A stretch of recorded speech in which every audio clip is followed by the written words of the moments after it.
The question says an individual is considering the proposal of purchasing a high-end smartphone either by making a full payment of rupees 80,000 or by leasing it 4 years at an annual rate of 25,000. The individual can borrow money at a rate of interest 14% compounded annually.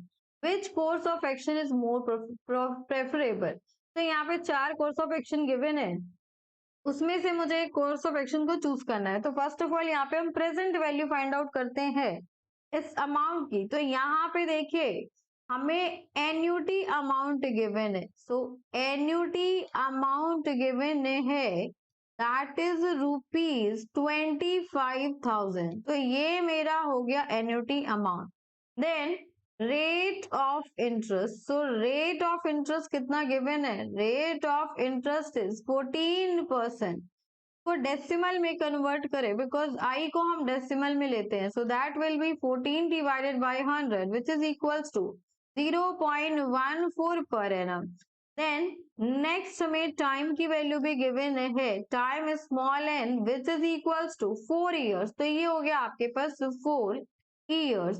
अब हमें present value का formula पता है, तो यहाँ पे use करेंगे present value equals to capital A 1 plus i raise to the power n minus 1 divided by i 1 plus i raise to the power n.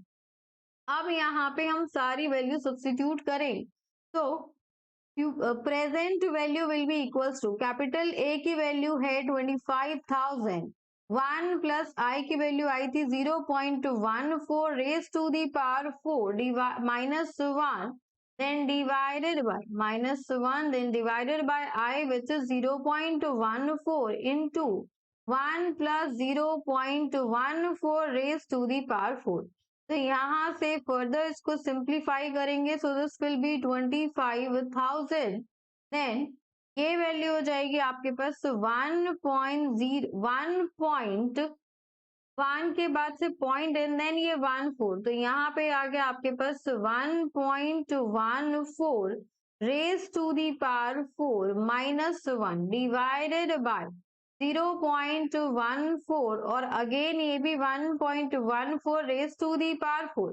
अब यहाँ से सिंप्लीफाइड वैल्यू होगी 25,000 and this value is 1.68896016 minus 1 divided by 0.14 into this value is again 1.68896016। अब यहाँ पे इसको simplify करेंगे तो यहाँ से आपकी प्रेजेंट वैल्यू आ जाएगी 25,000 multiplied by 2.9137123,043। तो इसको मल्टीप्लाई करके we will get present value equals to rupees 72,842.80 approximate value. तो ये वैल्यू आपकी 80,000 से कम है, तो यहाँ पे आएगा since present value,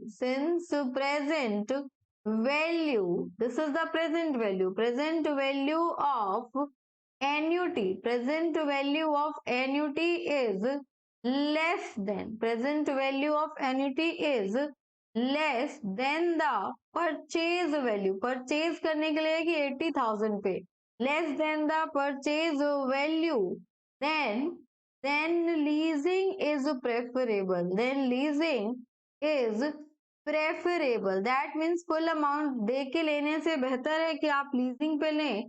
तो यहाँ से आपका जो रिक्वायर्ड आंसर होगा leasing the high end smartphone is preferable, तो option number 2 is the required answer।